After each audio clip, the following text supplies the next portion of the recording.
Manager চাচা, আপনাকে আমি লাস্ট ওয়ার্নিং দিচ্ছি। আজকের মধ্যে যেখান থেকে পারেন একটা ছেলে ধরে নিয়ে আসুন। আমাকে আজকে বিয়ে করতে হবে। কিন্তু মামুনি, এভাবে হুট করে রাস্তা থেকে কাউকে ধরে এনে তো আর তোমার মতো মেয়ের বিয়ে দেওয়া যায় না। বড় সাহেব রাগের মাথায় একটা কঠিন শর্ত দিয়েছেন বলে কি তুমিও নিজের জীবন নিয়ে পাগলামি শুরু করবে? আমার কাছে এছাড়া আর কোনো অপশন নেই চাচা। দাদু যেভাবে আমাকে ব্ল্যাকমেল করছে, সেখানে আমার কিছু করার নেই। দাদুর কথা না মানলে আমার তিলে তিলে গড়া এই বিজনেস এম্পায়ার দাদু চ্যারিটিতে বিলিয়ে দেবে। আমি বেঁচে থাকতে সেটা কিছুতেই হতে দেব না। আমি মানছি বড়বাবু একটা কড়া কথা বলে ফেলেছেন, কিন্তু তুমি তো শান্ত মাথায় সিদ্ধান্ত নিতে পারতে।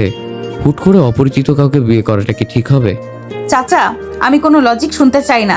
আমি দাদুর থেকে মাত্র 24 ঘন্টা সময় নিয়েছি। এর মধ্যে আমি বিয়ে করে তাকে দেখিয়ে দিতে চাই যে আরিশা চৌধুরী যা বলে তা করে দেখায়। আপনি শুধু আমার একটা উপকার করুন। টাকার খুব প্রয়োজন, এমন একটা ছেলে জোগাড় করে দিন। কিন্তু মামুনি, এখনকার ছেলেরা যেরকম সুবিধাবাদী, খোঁজ খবর না নিয়ে এমন সিদ্ধান্ত নেওয়াটা কি ঠিক হবে? চাচা, আপনি হয়তো ভুলে যাচ্ছেন আমি তাকে রিয়েল হাজবেন্ড হিসেবে সারা জীবন গলায় ঝুলিয়ে রাখার জন্য বিয়ে করছি না। আপনি এমন একটা ছেলে আনবেন যে টাকার জন্য যা খুশি করতে পারে। সে হবে আমার হাতের পুতুল আর কেনা দাস। তাকে বলবেন আমি তাকে 50 লাখ টাকা দিব, বিনিময়ে সে 1 মাস আমার স্বামী হওয়ার অভিনয় করবে।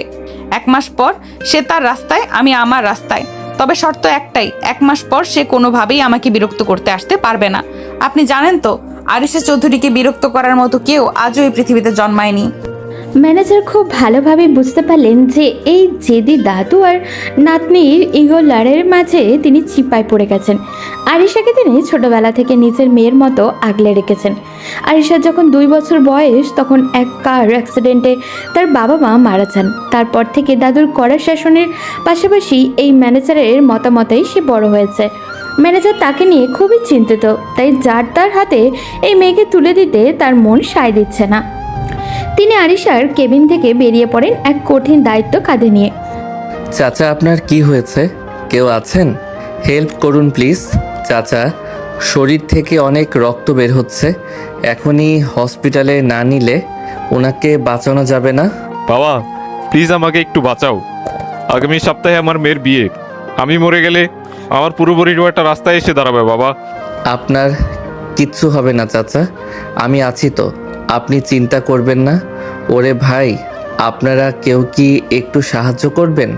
একটা গাড়ি থামান প্লিজ। আকাশের আকুতি শুনেও রাস্তার লোকগুলো যেন কানে তুলো দিয়ে রেখেছিল যে যার কাজে ব্যস্ত। কেউ এই আপৎকালীন ঝামেলায় জড়াতে চায় না। আকাশ বারবার হতাশ হচ্ছিল। এই যান্ত্রিক শহরের মানুষের অমানবিকতা দেখে তার মন বিষিয়ে উঠছিল। একটা মানুষ রক্তাক্ত অবস্থায় মৃত্যুর সাথে পাঞ্জা লড়ছে, অথচ মানুষগুলো স্বার্থপরের মতো পাশ কাটিয়ে চলে যাচ্ছে। আকাশ মূলত এখানে একটা চাকরির ইন্টারভিউ দিতে এসেছিল। ইন্টারভিউ দিয়ে ফেরার পথে সে দেখে একটি দ্রুতগামী গাড়ি এই পথচারী লোকটিকে ধাক্কা দিয়ে পালিয়ে যায়। আকাশ দৌড়ে এসে লোকটির মাথা নিজের হাঁটুর উপরে রাখে এবং পাগলের মতো মানুষের কাছে সাহায্য চাইতে থাকে, কিন্তু পুলিশি ঝামেলার ভয়ে কেউ দাঁড়াতেই চাইছে না। হঠাৎই আকাশ দেখলো দূর থেকে একটি কালো রঙের দামি গাড়ি আসছে। সে লোকটিকে সাবধানে রাস্তার ধারে শুইয়ে দিয়ে দৌড়ে গিয়ে গাড়ির সামনে দাঁড়িয়ে পড়ে। ড্রাইভার, ব্রেক করো। দেখতে পাচ্ছ না সামনে একটা ছেলে দাঁড়িয়ে আছে? ড্রাইভার সজোরে ব্রেক কষলে ম্যানেজার কিছুটা বিরক্ত হন। ড্রাইভার জানলার কাচ নামিয়ে আকাশকে বকতে শুরু করতেই আকাশ দৌড়ে এসে ম্যানেজারের হাত পা ধরে আকুতি করতে থাকে। ম্যানেজার প্রথমে বিরক্ত হলেও আকাশের চোখের পানি আর লোকটির অবস্থা দেখে তার ভেতরে মায়া কাজ করে। একদিনে আরিশার দেওয়া 24 ঘন্টার ডেডলাইন। এই মুমূর্ষু মানুষটি সব মিলিয়ে তিনি দ্রুত লোকটিকে গাড়িতে তোলার নির্দেশ দেন। হাসপাতালে পৌঁছানোর পর আকাশ নিজের সব ফর্মালিটি পূরণ করে। ডাক্তার যখন জানায় যে লোকটির জন্য জরুরি ভিত্তিতে ও পজিটিভ রক্ত প্রয়োজন, আকাশ এক মুহূর্ত দেরি না করে নিজের রক্ত দিতে রাজি হয়ে যায়। তুমি তোমার বাবাকে খুব ভালোবাসো, তাই না বাবা? রক্ত দেওয়া শেষে আর আকাশ যখন ক্লান্ত শরীরে শুয়েছিল, ম্যানেজারের প্রশ্নে সে চোখ মেলে তাকায়। তারপর একটা দীর্ঘশ্বাস ফেলে ম্লান হেসে জবাব দেয়, উনি আমার বাবা নন আঙ্কেল। তাহলে এই অপরিচিত মানুষের জন্য তুমি নিজের জীবনের ঝুঁকি নিলে, নিজের রক্ত দিচ্ছ? আকাশ শুরু থেকে শেষ পর্যন্ত পুরো ঘটনাটা ম্যানেজারকে খুলে বলে। ম্যানেজার অবাক হয়ে ছেলেটির দিকে তাকিয়ে থাকেন। এই যুগেও এমন নিঃস্বার্থ মানুষ হয় নাকি? ম্যানেজারের মনে হলো তিথি যা খুঁজছিলেন তা হয়তো পেয়ে গেছেন উনি। আকাশের মতো সৎ আর পরোপকারী ছেলেই পারে আরিশার জেদ সামলাতে। কিছুক্ষণ চুপ থেকে ম্যানেজার পকেট থেকে একটা পানির বোতল আকাশের হাতে ধরিয়ে দিয়ে বলল, আকাশ, আমিও তোমার মতো একসময় বেকার ছিলাম। আমি জানি অভাব আর দায়িত্ব মানুষকে কতটা অসহায় করে তোলে। তুমি যদি কিছু মনে না করো তবে আমি তোমার জন্য একটা কাজের ব্যবস্থা করতে পারি। তুমি কি আমার সাথে আসবে? আঙ্কেল, আমরা কি কোনো অফিসের দিকে যাচ্ছি? আপনি কাজের কথা বলে আমাকে জজ কোর্টে নিয়ে আসলেন কেন? ধৈর্য ধরো আকাশ, তোমাকে আমি বলেছি যে একটা ব্যবস্থা করে দেব, সেটার জন্যই এখানে আসা। সবুরে মেওয়া ফলে, বুঝলে? আসলে আমি অ্যাকাউন্টিংয়ে মাস্টার্স শেষ করে গত 2 বছর ধরে এই শহরটার অলিতে গলিতে ঘুরছি। আমার মতো এতিম ছেলের তো আর মামা চাচা নেই যে এক কথায় চাকরি হয়ে যাবে। ঘুষ দেওয়ার মতো সামর্থ্য আমার নেই। বিশ্বাস করেন আঙ্কেল, আজকেও ইন্টারভিউটা দারুণ দিয়েছিলাম, কিন্তু ওই যে দিন শেষে ওরা টাকার অঙ্ক আর চেনা মুখই খুঁজবে, তাই খুব দুশ্চিন্তায় আছি। আমি জানি বাবা, এই শহরে মেধার চেয়ে টাকার জোর বেশি চলে, কিন্তু তুমি আজ যা করলে, ওই অপরিচিত লোকটাকে বাঁচাতে নিজের রক্ত দিলে, এটা দেখে আমার মনে হচ্ছে তুমি অনেক বড় পদের যোগ্য। আমি শুধু বেঁচে থাকার একটা অবলম্বন চাইছি আঙ্কেল। 3 বেলা খেয়ে পড়ে ঢাকার এই মেসে টিকে থাকাটা এখন আমার জন্য বিলাসিতা হয়ে দাঁড়িয়েছে। আপনি যেখানেই নিয়ে যান আমি কাজ করতে রাজি আছি। ম্যানেজার আকাশের দিকে তাকিয়ে মনে মনে একটা গভীর দীর্ঘশ্বাস ফেললেন। আকাশের সরলতার অভাব তাকে মুগ্ধ করলেও আজ তাকে এক জটিল জালে জড়াতে যাচ্ছেন তিনি। ম্যানেজারের পকেট থেকে ফোন বের করে আরিশা চৌধুরী ডায়াল করে দ্রুত কথা বলে নিলেন। হ্যালো মামুনি, শোনো, তুমি যেটা চেয়েছিলে সেটা পাওয়া হয়ে গিয়েছে। একদম পারফেক্ট একজন পেয়েছি। তুমি কোনো দেরি না করে প্রয়োজনীয় কাগজপত্র নিয়ে এক্ষুনি জজ কোর্টে চলে আসো। আমি এখানে তোমার জন্য অপেক্ষা করছি। বিয়ে, কোর্ট, মামুনি, আঙ্কেল, আপনি কার সাথে কথা বলছেন? আর আমাকেই বা এখানে কেন নিয়ে আসা হলো? এখানে তো চাকরির কোনো অফিস দেখছি না। চুপচাপ বসে থাকো আকাশ, এক্ষুনি সব জানতে পারবে। তোমার জীবন বদলে যাওয়ার সময় এসেছে। গাড়ি এসে থামলো জজ কোর্টের সামনে। কিছুক্ষণ পরেই সেখান থেকে একটি রাজকীয় সাদা রঙের মার্সিডিজ এসে থামলো। গাড়ি থেকে নামলো এক অনন্য সুন্দরী কিন্তু অহংকারী চেহারার একটা মেয়ে, আরিশা চৌধুরী। সে সোজা ম্যানেজারের সামনে এসে দাঁড়ালো। ম্যানেজার চাচা, এই সেই ছেলে? একেই আপনি আমার জন্য পছন্দ করেছেন? একে তো দেখে মনে হচ্ছে রাস্তার কোনো ভিখারি। এক্সকিউজ মি, আপনি কে? আর আমাকে এভাবে কথা বলছেন কেন? আঙ্কেল, ইনি কে? আর উনি আমাকে অপমান করার সাহস পাচ্ছেন কোত্থেকে? শান্ত হও আকাশ।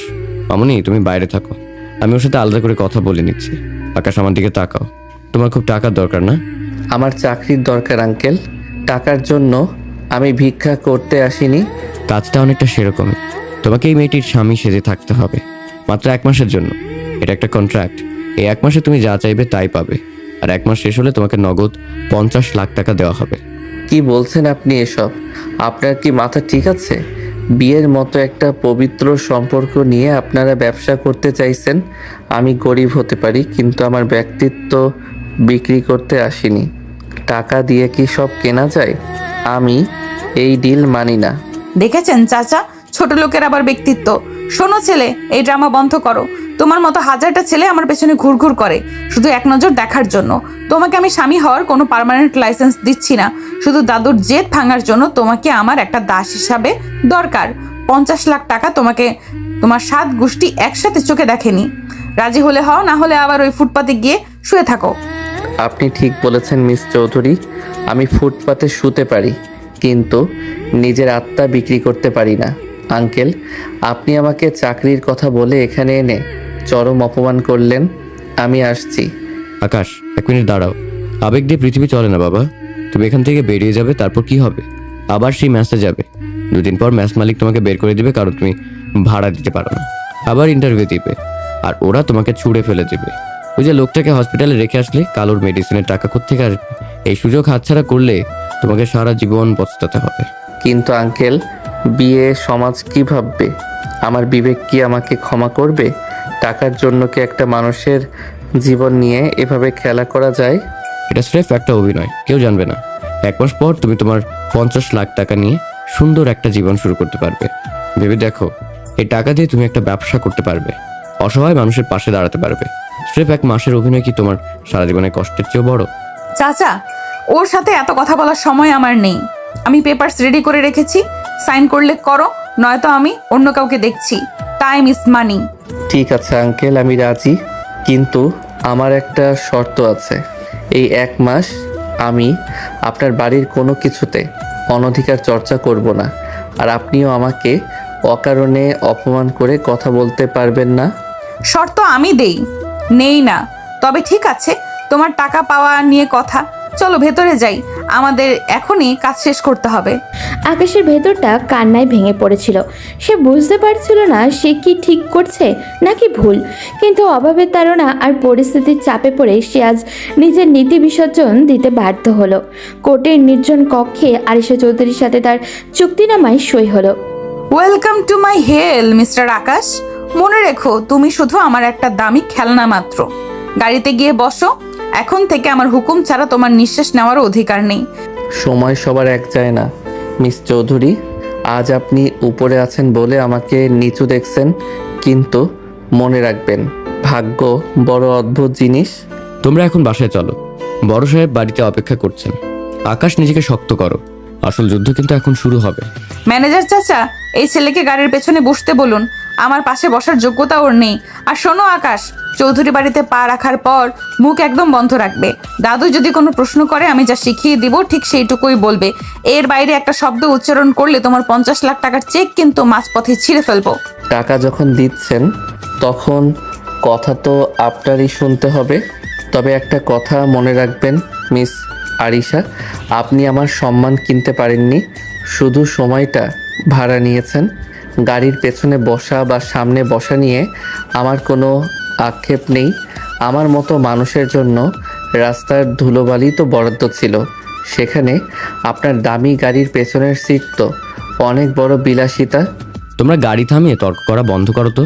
মামনি, আকাশকে একটু গুছিয়ে কথা বলতে দাও। আর আকাশ, তুমি ওর কথায় মন খারাপ করো না। ও একটু জেদি, কিন্তু পরিস্থিতির চাপেও আজ এমনটা করছে। আসলাম চৌধুরী সাহেবকে সামলানোই এখন আমাদের প্রধান কাজ। গাড়ি স্টার্ট দাও ড্রাইভার, অনেক দেরি হয়ে গেছে। গাড়ি এসে থামলেও চৌধুরী ভিলার বিশাল গেটের সামনে সাদা মার্বেল পাথরের তৈরি রাজকীয় রাজপ্রাসাদ সমতুল্য বাড়িটা দেখে আকাশের চোখ কপালে ওঠার দশা। সে কল্পনাও করতে পারেনি এই শহরে এমন কোনো বাড়ি থাকতে পারে। ম্যানেজার আকাশকে ইশারায় নামতে বললে এবং আরিশার পিছু পিছু ভেতরে যেতে বললেন। ড্রয়িং রুমে গম্ভীর মুখে সোফায় বসেছিলেন আরিশার দাদু আসলাম চৌধুরী।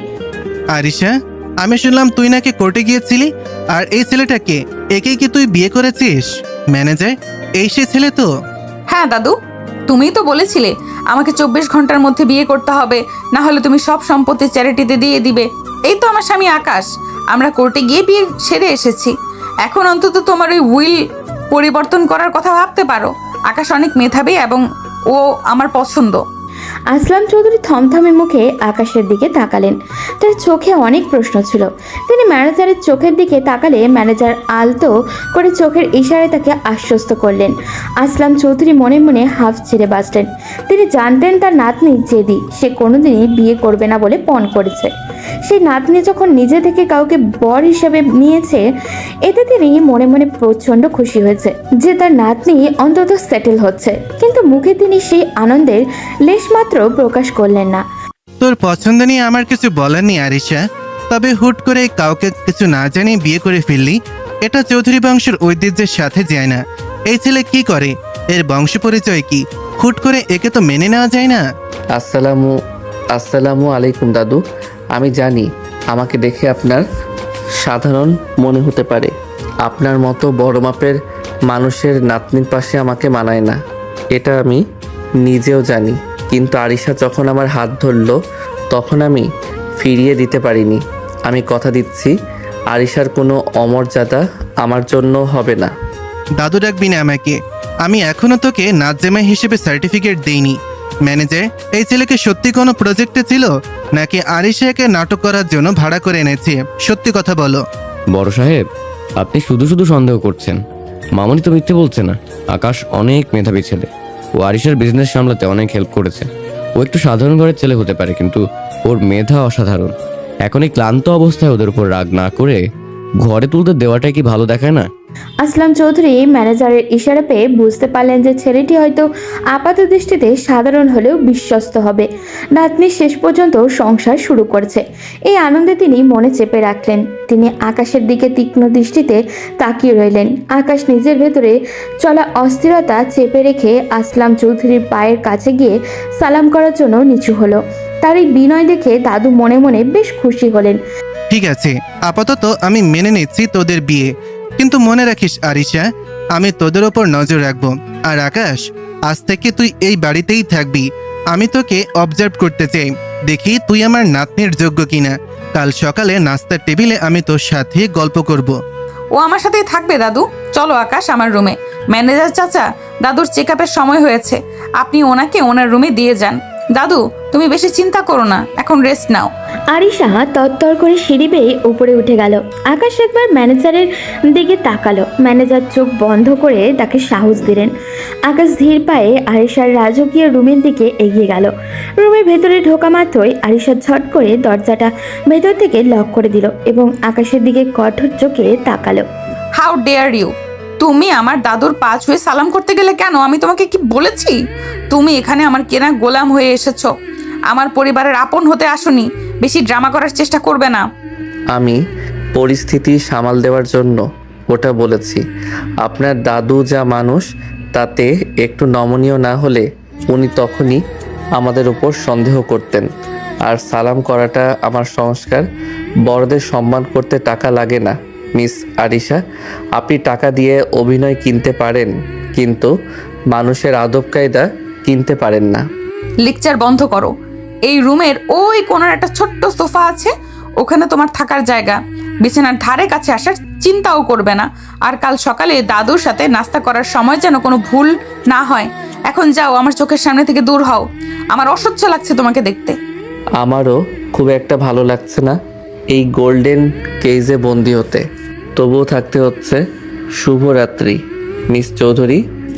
আকাশ সোফায় গিয়ে বসলো। জানলার ওপাশে অন্ধকার আকাশটা দেখছিল ও। আজ থেকে তার জীবনে এক নতুন এবং যন্ত্রণাদায়ক অধ্যায় শুরু হলো। অন্যদিকে আরিশা এবং তার ড্রেসিং টেবিলের সামনে দাঁড়িয়ে ভাবছি, দাদু কি আসলে তাদের বিয়েটা বিশ্বাস করেছে, নাকি কোনো নতুন চাল চালছে? ম্যানেজার, এইদিকে আয়। তুই কি ভেবেছিস আমি কিছুই বুঝিনি? আরিশা জেদ করে একটা কিছু করলো আর তুই ওকে সায় দিলি, যার তার সাথে আমার নাতনিকে বিয়ে দিয়ে দিলি। এই ছেলের পরিচয় কি সত্যি করে বলতো? বড় সাহেব, আপনি শুধু শুধু উত্তেজিত হচ্ছেন। আমি আরিশা মামুনিকে ছোটবেলা থেকে দেখে আসছি। আমি কি ওর কোনো ক্ষতি হতে দেব? আকাশকে আমি নিজেই পছন্দ করেছি। ও এতিম হতে পারে, কিন্তু ওর মনের ভেতর যে বিশালতা আছে তা আমি আজ নিজের চোখে দেখেছি। ইতিম মানে ওর কেউই নেই? তুই কি পুরো ঘটনা জানিস? আমাকে খুলে বল সবটা। বড় সাহেব, ছেলেটা আজ একটা অপরিচিত রক্তাক্ত মানুষকে বাঁচানোর জন্য নিজের ইন্টারভিউ ছেড়ে দিয়েছে, নিজের শরীরে রক্ত দিয়েছে। ওর পকেটে একটা টাকা নেই, অথচ ও মানুষটাকে বাঁচানোর জন্য পাগল হয়ে গিয়েছিল। আরিশা মামুনি যখন শর্ত দিল যে একটা ছেলে লাগবেই, তখন আমার মনে হলো আকাশের চেয়ে ভালো আর কেউ হতে পারে না। আমি ওকে পুরো ডিলের কথা বলেছি। ও প্রথমে মানেনি, কিন্তু অভাব আর পরিস্থিতি ওকে বাধ্য করেছে। তার মানে এটা শুধুই একটা কন্ট্যাক্ট? আরিশা ওকে ভাড়া করে এনেছে দাদুর সম্পত্তি বাঁচানোর জন্য? সত্যি ম্যানেজার, এই যুগে এমন নিঃস্বার্থ ছেলে আছে যে অন্যের জন্য নিজের রক্ত দেয়?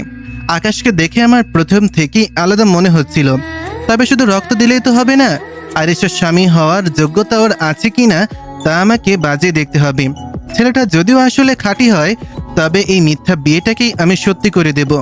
এখন যা, আমাকে একটু একা থাকতে দে। আসলাম চৌধুরী রাতে ভালো করে ঘুমাতে পারলেন না। একদিকে তার নাতনির জেদ আর অন্যদিকে আকাশের মতো এক অদ্ভুত ছেলের উপস্থিতি তার মনে দোলা দিচ্ছিল। তিনি মনে মনে এক নতুন চাল চালার পরিকল্পনা করলেন। পরদিন সকালে চৌধুরীবিলার ডাইনিং টেবিলে এক রাজকীয় নাস্তার আয়োজন করা হয়েছে। আসলাম চৌধুরী গম্ভীর মুখে বসে আছেন। ঠিক তখনই আরিশা আর আকাশ সিঁড়ি দিয়ে নেমে আসে। তারা এমনভাবে হাত ধরাধরি করে আসছিল যেন তারা জগতের সবচেয়ে বেশি সুখী দম্পতি। গুড মর্নিং দাদু, তুমি কি আমাদের জন্য অপেক্ষা করছো? সরি, আজ উঠতে একটু দেরি হয়ে গেল। আসলে নতুন জীবন শুরু করেছি তো, কত কথা যে জমেছিল কাল রাতে, তাই না আকাশ? হ্যাঁ দাদু, আরিশার সাথে কথা বললে সময় কিভাবে কেটে যায় বোঝাই যায় না। ও এত সুন্দর করে গুছিয়ে কথা বলে যে আমি মুগ্ধ হয়ে শুনি। আপনি কি কাল রাতে ভালো করে ঘুমিয়েছেন? আমি তো ভালোই ঘুমিয়েছি, কিন্তু তোদের চোখে তো ঘুমের রেশ নেই দেখছি। বস, নাস্তা কর। আকাশ, তুই কি শুধু আরিশার রূপেই মুগ্ধ, নাকি ওর শাসনও সহ্য করতে পারবি? আমার নাতনি কিন্তু বেশ রাগী। কি যে বলো না দাদু, আকাশ জানে আমাকে কিভাবে সামলাতে হয়। ও আমার জন্য এক বাটি ওটস বানাতে চেয়েছিল, আমি বারণ করেছিলাম, বললাম আমাদের বাড়িতে এত লোক আছে, তোমার কষ্ট করার দরকার নেই। ও কিন্তু ভীষণ কেয়ারিং। আকাশ, নাও এই স্যান্ডউইচটা খাও তো। তুমিও খাও আরিশা, তোমার শরীরের যত্ন নেওয়া তো এখন আমার প্রথম দায়িত্ব। দাদু, আপনি বিশ্বাস করবেন না, আরিশা আমার লাইফে আসার পর আমি নিজেকে খুব ভাগ্যবান মনে করছি। ওর মতো একজন পার্টনার পাওয়া ভাগ্যের ব্যাপার। ভাগ্য কিনা সেটা তো সময় বলবে। আকাশ, তুই তো অ্যাকাউন্টিং এ মাস্টার্স করেছিস, আরিশা বলছিল তুই নাকি ওর প্রজেক্টে হেল্প করেছিস। তা আগামী সপ্তাহ থেকে আমাদের হেড অফিসে জয়েন করছিস তো? আমি চাই তুই আমাদের নতুন কনস্ট্রাকশন প্রজেক্টের অডিটটা নিজের হাতে করবি। দাদু, ওকে এখনই অফিসে নিতে চাইছো কেন? মাত্র তো বিয়ে হলো, আমরা একটু সময় কাটাতে চাই। ও তো আমার সাথেই কাজ করছে। আরে নাজ্জামাই যদি অফিসের কাজে হাত না দেয় তবে আমি শান্তি পাবো কিভাবে? আকাশ, তোর কোনো আপত্তি নেই তো, নাকি তুই শুধু স্ত্রীর আঁচল ধরেই থাকবি? আমার কোনো আপত্তি নেই দাদু, আপনি যখন দায়িত্ব দিচ্ছেন আমি সাধ্যমতো চেষ্টা করব আপনার ভরসা রাখতে। আরিশা তো আছেই আমাকে গাইড করার জন্য।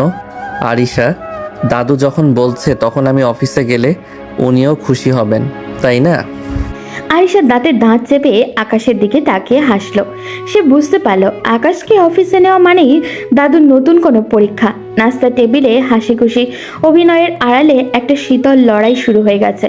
আকাশ খুব চমৎকারভাবে আরিশার সাথে তাল মিলিয়ে কথা বলছিল, যা দেখে আসলাম চৌধুরীর সন্দেহ আরও দানা বাঁধছে।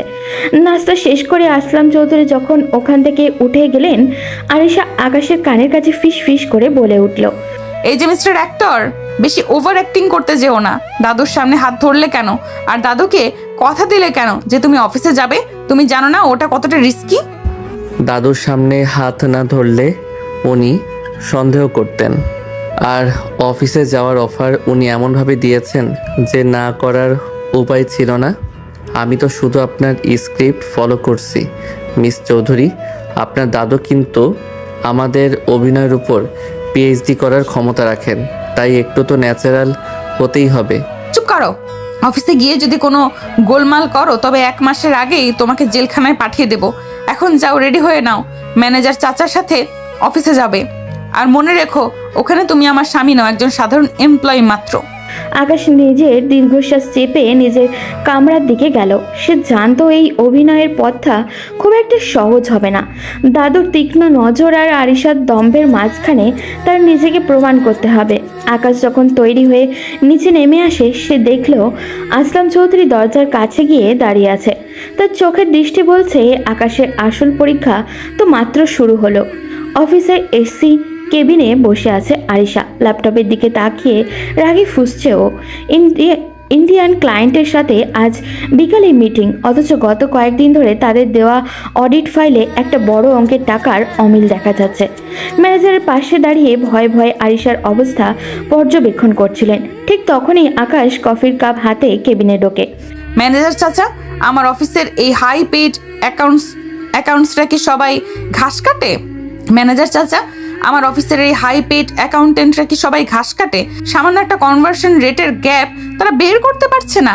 আজ মিটিংয়ে যদি ক্লায়েন্টরা এই গরমিল নিয়ে প্রশ্ন তোলে তবে আমার রেপুটেশন কোথায় গিয়ে দাঁড়াবে? মামুনি, ওরা তো রাত জেগে কাজ করছে, আসলে হিসেবে কোথাও একটা সূক্ষ্ম প্যাচ লেগে আছে যা ওরা ধরতে পারছে না। আকাশ দরজার পাশে দাঁড়িয়ে সব শুনছিল। আয়েশা তাকে স্রেফ একজন অশিক্ষিত গ্রামের ভূত মনে করে, তাই সে তার দিকে ফিরেও তাকাচ্ছিল না। আকাশ পা বাড়িয়ে টেবিলের সামনে গিয়ে দাঁড়ালো। মিস আরিশা, যদি কিছু মনে না করেন, সমস্যাটা কি আমি একবার দেখতে পারি? তুমি দেখবে? আকাশ, তুমি হয়তো ভুলে যাচ্ছ এটা কোনো পাড়ার মুদি দোকানের হিসাব না, কোটি কোটি টাকার ইন্টারন্যাশনাল ট্রানজাকশন। তুমি গিয়ে বরং সোফায় বসো, ফালতু সময় নষ্ট করো না। জাস্ট 2 মিনিট সময় দিন। আমি যদি না পারি তবে আপনি যা বলবেন তাই হবে। জেদ করে তো কোনো লাভ নেই, সমস্যাটা তো সমাধান হওয়া দরকার। আরিশা খুব বিরক্তি হয়ে ল্যাপটপটা আকাশের দিকে ঘুরিয়ে দিল। তার ধারণা ছিল আকাশ বড় বড় সংখ্যা দেখে ভড়কে যাবে, কিন্তু আকাশ অত্যন্ত দক্ষতার সাথে মাউস স্ক্রল করে কয়েকটা লিঙ্কে ক্লিক করলো। কিবোর্ডের বাটনে কয়েকটা আঙুল চালিয়ে সে মাত্র কয়েক সেকেন্ডের সমস্যার গোড়ায় পৌঁছে গেল। এই যে দেখুন, আপনার অ্যাকাউন্ট সেকশন থেকে ইন্ডিয়ান রুপির বদলে ইন্টারপোল রেটটা ভুল কারেন্সিতে ধরা হয়েছে, যার কারণে হিসেবে গ্যাপটা আসছে। আমি এখন ফিক্সড করে দিয়েছি, আপনি চাইলে চেক করে নিতে পারেন। কি সলভ হয়ে গেছে? এটি কিভাবে সম্ভব? আমার হেড অ্যাকাউন্ট তো বললো এতে সফটওয়্যার গ্যাপ আছে। আরিশা স্ক্রিনের দিকে তাকিয়ে পাথর হয়ে গেল। যে হিসাব নিয়ে 3 দিন ধরে 10 জন মানুষ হিমশিম খাচ্ছে, আকাশ সেটা তুড়ে মেরে সমাধান করে দিল। আরিশার বুকটা একটু কেঁপে উঠল। সে ইমপ্রেসড হয়েছে ঠিকই, কিন্তু দম্ভের কারণে সেটা মুখে প্রকাশ করতে পারছে না। কিছুক্ষণ পর সে আবারও একটা অ্যাকাউন্ট ফাইলের দিকে মনোযোগ দিল। হঠাৎই সেখানে বড় একটা গরমিল তার চোখে পড়ল। এই যে মিস্টার অ্যাকাউন্টেন্ট, এদিকে আসো। এটা কিসের হিসাব দিয়েছো? এখানে তো 2 লাখ টাকার কোনো হদিশ নেই। তুমি কি আমার টাকা চুরি করার ফন্দি করেছো? ম্যাম, আমি তো সব ভাউচার মিলিয়ে এন্ট্রি দিয়েছি। আমি জানি না এই ভুলটা কিভাবে হলো। জানি না মানে কি? তোমাদেরকে আমি ফালতু বেতন দেই? অযোগ্য কোথাকার! Get out from my office, এখনই বের হও। আরিশার চিৎকারে অফিসের সবাই তথস্থ। আরিশা চৌধুরী যেন কতটা রাগী এবং অহংকারী তা অফিসের পিয়ন থেকে অফিসার সবাই জানে। অ্যাকাউন্টেন্ট মন খারাপ করে মাথা নিচু করে বেরিয়ে যাওয়ার সময় আকাশ ইশারায় তাকে থামালো। সে নিজের ল্যাপটপ নিয়ে এগিয়ে এলো। রাগ করবেন না মিস আরিশা, ওনার কোনো ভুল নেই। ভুলটা আসলে ম্যানুয়াল এন্ট্রিতে নয়, ভেন্ডরের পাঠানো ইনভয়েসে হয়েছে। দেখুন, এই কোম্পানিটি একই ভাউচার ডাবল সাবমিট করেছে। আপনার স্টাফরা সেটা খেয়াল করেনি ঠিকই, কিন্তু তারা চোর নয়। আকাশ কিবোর্ডে দ্রুত হাতে টাইপ করে ডাটাগুলো রিসেট করে দিল। অ্যাকাউন্টের সেই জটিল মিসম্যাচ কয়েক মুহূর্তের মধ্যেই মিল খেয়ে গেল। আরিশা এবার আর নিজেকে সামলাতে পারল না। সে অপলক দৃষ্টিতে আকাশের দিকে তাকিয়ে রইল। এই দক্ষতা কোনো অশিক্ষিত মানুষের হওয়ার কথা নয়। অ্যাকাউন্টেন্ট রুম থেকে বেরিয়ে যাওয়ার পর আকাশ নিজের পকেটে হাত দিয়ে শান্ত হয়ে দাঁড়ালো। ম্যানেজার চাচা, ও তো দেখি কম্পিউটারে আমার চেয়েও ফাস্ট। আকাশ কি কোনোভাবে শিক্ষিত? মানে কোনো কোর্স টোর্স করেছে নাকি? মামুনি, তুমি যাকে গ্রামের ভূত ভাবছো, সে শুধু শিক্ষিত না, ও ঢাকা বিশ্ববিদ্যালয় থেকে অ্যাকাউন্টিং এ ফার্স্ট ক্লাস নিয়ে মাস্টার্স কমপ্লিট করেছে। ওর মেধা আপনার এই অফিসের সবার চেয়ে অনেক বেশি। হোয়াট? ঢাকা বিশ্ববিদ্যালয় থেকে মাস্টার্স? আকাশ, তুমি আমাকে কাল এগুলো বলনি কেন? তুমি তো আমাকে একবারও বললে না যে তুমি অ্যাকাউন্টিং এ স্টুডেন্ট। কাল তো আপনি আমার বায়োডাটা দেখার চেয়ে আমাকে অপমান করাতেই বেশি ব্যস্ত ছিলেন। আমি যখন কথা বলতে চেয়েছি, আপনি বলেছেন শর্ত আমি নেই না। তাই ভাবলাম আমার ডিগ্রির চেয়ে আপনার 50 লাখ টাকাটাই হয়তো আপনার কাছে বেশি দামি। আর সে স্তব্ধ হয়ে চেয়ারে বসে পড়ল। সে ভাবতেও পারেনি এমন একটা হীরা সে কাল রাস্তা থেকে কুড়িয়ে এনেছে। যে ছেলেটি ইন্টারভিউয়ের জন্য হাহাকার করছিল, সে আসলে কতটা যোগ্য তা আজ হাড়ে হাড়ে বুঝতে পারল। আরিশার ভেতরে এক অদ্ভুত অস্বস্তি শুরু হলো। সে কি তবে সত্যিই ভুল মানুষের সাথে ভুল ব্যবহার করে ফেলেছে? বড় সাহেব, আজ অফিসে যা হয়েছে তা অবিশ্বাস্য। আপনার নাতনি যাকে অশিক্ষিত ভেবে অবজ্ঞা করছিল, সেই আকাশ আজ অফিসের সবচেয়ে বড় অডিট প্রবলেমটা চুটকিতে সলভ করে দিয়েছে। আরিশা মামুনি তো পুরো বনে গেছে। আমি জানতাম ম্যানেজার, এই ছেলের চোখের দিকে তাকালে বোঝা যায় ও কতটা স্বচ্ছ আর বুদ্ধিমান। তা আরিশার রিয়াকশনটা কেমন ছিল? মামুনি যখন শুনলো আকাশ ঢাকা বিশ্ববিদ্যালয়ে গোল্ড মেডেলিস্ট হওয়ার মতো ছাত্র ছিল, তখন ওর চেহারা দেখার মতো হয়েছিল। আরিশা মামুনি তো ওর বায়োডাটা দেখারও প্রয়োজন মনে করেনি, কিন্তু ছেলেটা আসলেই হীরা। অফিসের জটিল সব হিসেবে কারচুপিও এক নিমিষেই ধরে ফেলেছে। খুব ভালো। আমার নাতনিটা বড্ড বেশি অহংকারী হয়ে গেছে। আকাশের মতন মেধাবী আর ধৈর্যশীল ছেলের সান্নিধ্য হয়তো ওর ভেতরের মানুষটাকে একটু পাল্টাবে। তুই ছেলেটার ওপর নজর রাখিস, ওকে যেন কোনো অসম্মান না করা হয়। সন্ধ্যাবেলা আকাশ অফিস থেকে ফিরে সোজা আসলাম চৌধুরীর ঘরে চলে যায়। বড় সাহেব তখন চশমাটা টেবিলের ওপরে রেখে ক্লান্ত হয়ে শুয়েছিলেন। আকাশ নিঃশব্দে ঘরে ঢুকে ওনার চশমাটা মুছে যথাস্থানে রাখলো এবং ওনার পায়ের ওপরে কম্বলটা টেনে দিল। আসলাম চৌধুরী চোখ খুলে আকাশকে দেখে ম্লান হাসলেন। আকাশ সারাদিন ওনার ছোটোখাটো প্রয়োজনে পাশে থাকছিল, যা ওনার নিজের আপনজনেরাও খুব একটা করে না। দাদু, আপনার ডাবের জলটা টেবিলে রাখা আছে, ওটা আধা ঘন্টা আগে খাওয়ার কথা ছিল। আপনি বোধহয় ভুলে গিয়েছিলেন। একটু উঠে খেয়ে নিন তো। তুই এত কিছু খেয়াল রাখিস কেন রে পাগল? এই বাড়িতে তো লোক লস্করের অভাব নেই। লোক থাকতে পারে দাদু, কিন্তু তারা তো কাজ করে নিয়ম মেনে, আর সেবা করতে হয় মন থেকে। আপনার সাথে কথা বললে আমার নিজের হারানো দাদার কথা মনে পড়ে যায়। আপনার কোনো দরকার থাকলে আমাকে নির্দ্বিধায় বলবেন। আকাশ শুধু দাদুর নয়, আরিশারও কখন কি প্রয়োজন সেদিকে সূক্ষ্ম নজর রাখছিল। আরিশা কফি পছন্দ করে, কিন্তু চিনি ছাড়া। আরিশা ল্যাপটপে কাজ করতে করতে অনেক সময় জল খেতে ভুলে যায়। এসব ছোট ছোট বিষয় আকাশ যত্ন করে গুছিয়ে দেয়। আরিশা রুম থেকে বেরিয়ে যখন দেখলো আকাশ তার স্টাডি টেবিলটা একদম গুছিয়ে রেখেছে এবং তার প্রিয় লেমন গ্রাস ট্রি ফ্লাক্সে ভরে রেখেছে, তখন সে কৃতজ্ঞ হওয়ার বদলে বিরক্তিতে ফেটে পড়ল। আকাশ, এই যে শোনো, তোমাকে কি আমি আমার পার্সোনাল অ্যাসিস্ট্যান্ট হিসেবে হায়ার করেছি, নাকি তোমাকে এই বাড়িতে ঝাড়ুদার হিসেবে আনা হয়েছে? আমি তো আপনার কোনো ক্ষতি করিনি মিস আরিশা। আপনার ঘরটা একটু অগোছালো ছিল, তাই গুছিয়ে দিয়েছি। আর রাতে আপনার লিকার চা খাওয়ার অভ্যাস আছে শুনলাম, তাই চাটা রেডি করে রেখেছি। আমি তোমাকে আমার লাইফে ইন্টারফেয়ার করতে মানা করেছি। তোমাকে এই বাড়িতে কাজের লোক হওয়ার জন্য আনা হয়নি। তুমি জাস্ট 1 মাস এখানে অতিথি হয়ে থাকবে, খাবে, যা প্রয়োজন নিবে, তারপর 1 মাস শেষ হয়ে গেলে চলে যাবে। Don't try to be a member of this family. আমার ব্যক্তিগত জিনিসে হাত দেওয়ার সাহস যেন আর না হয়। আপনি ঠিকই বলেছেন মিস চৌধুরী।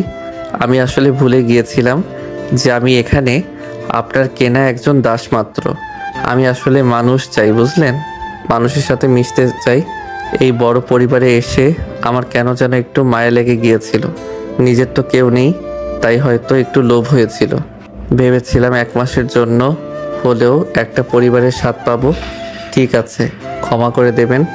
আমি আর আপনার কোনো বিষয়ে মাথা ঘামাবো না।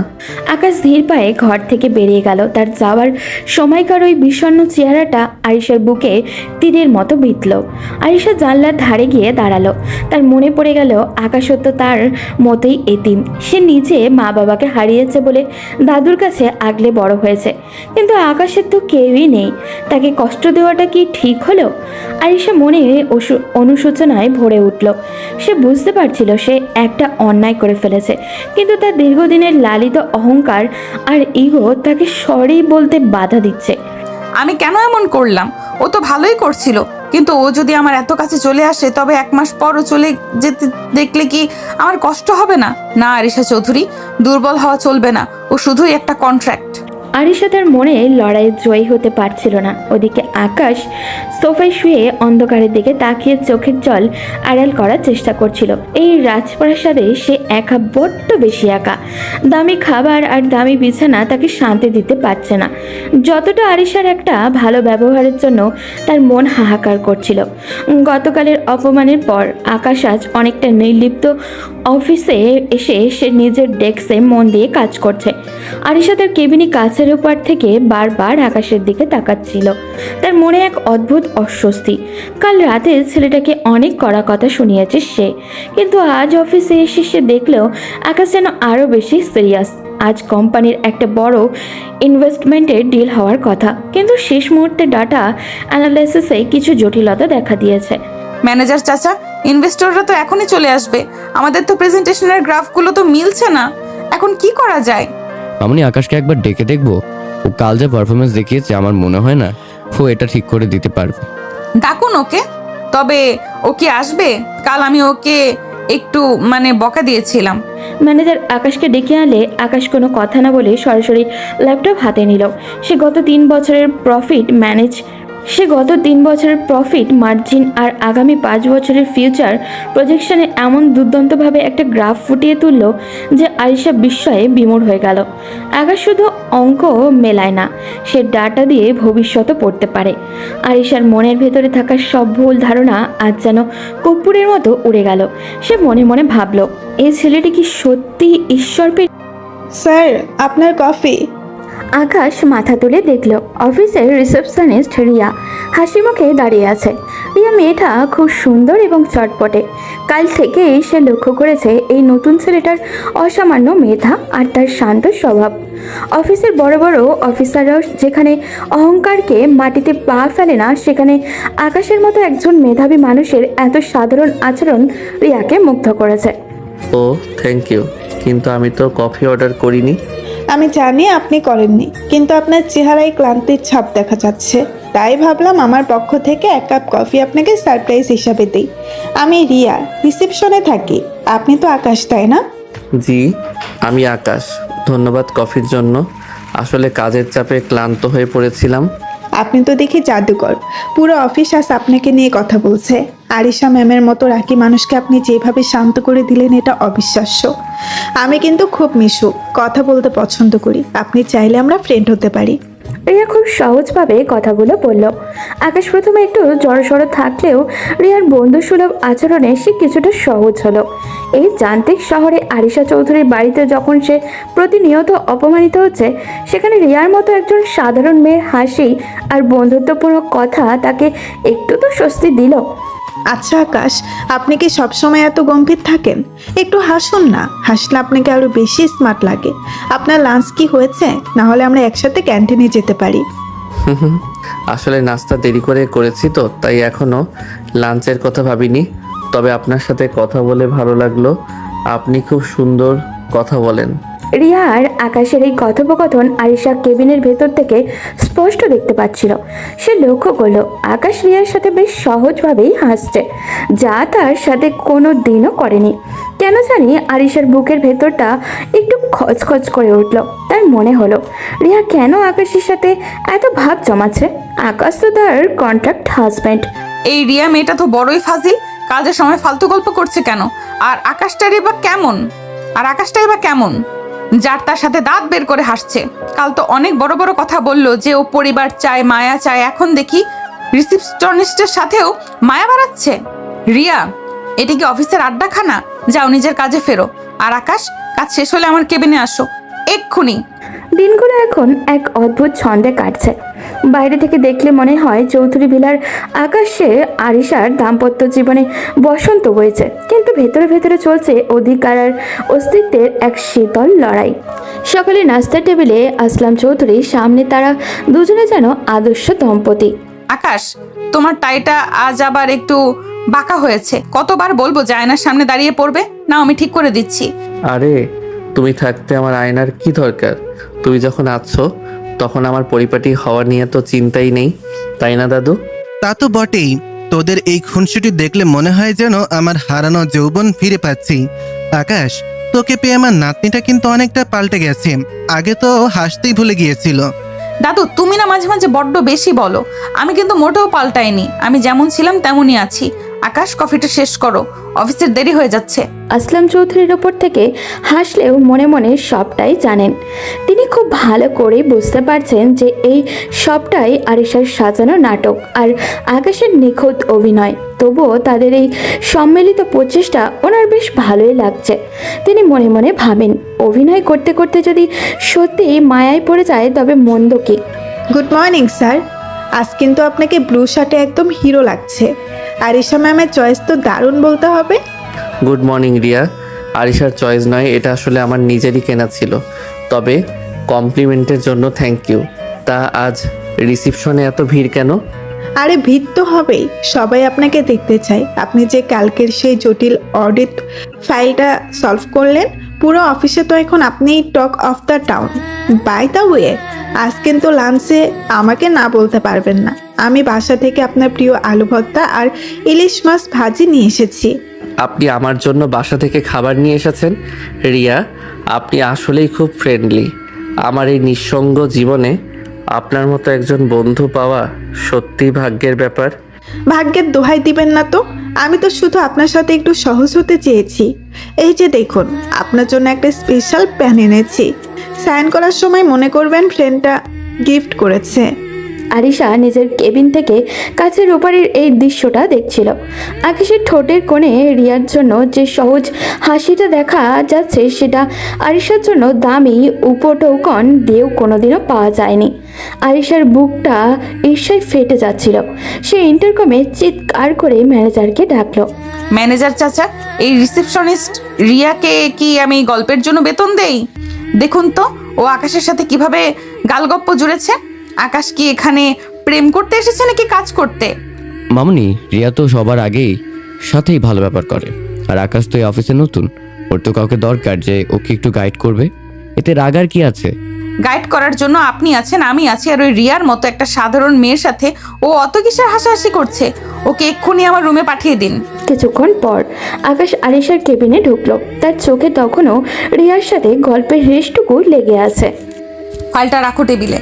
আর শোনো আকাশ, তুমি কি ভুলে যাচ্ছ তুমি এখানে কিসের জন্য এসেছো? অফিসের ডেকোরাম বলে একটা জিনিস আছে। ওই রিসেপশনিস্টের সাথে তোমার এত মাখামাখি অফিসের কালচারের জন্য ভালো না।